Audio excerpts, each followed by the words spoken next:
patokiarna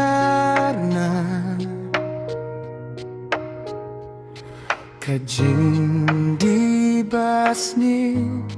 banlait na kijing ma Jing mang sao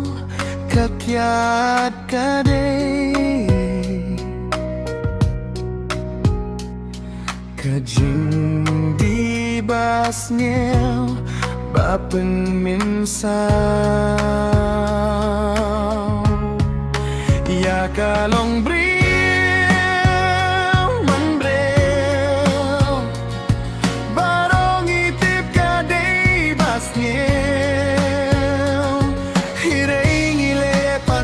kabunsien ngiyog bangi baklaim dala wan kajing yasnyew sing sisam ngiken no badena kami nena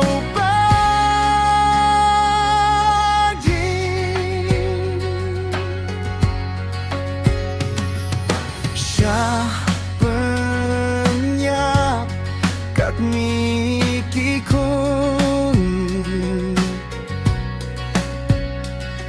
ko badai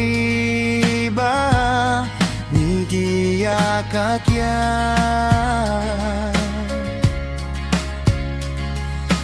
kanong pin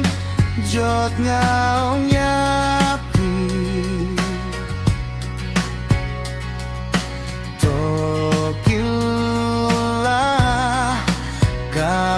Mutiar ya kanong priw man briw barong itip ka di basnyew hireng hilepat ya kabunsien niyog bangi baklayan dala wan kajing yasnyew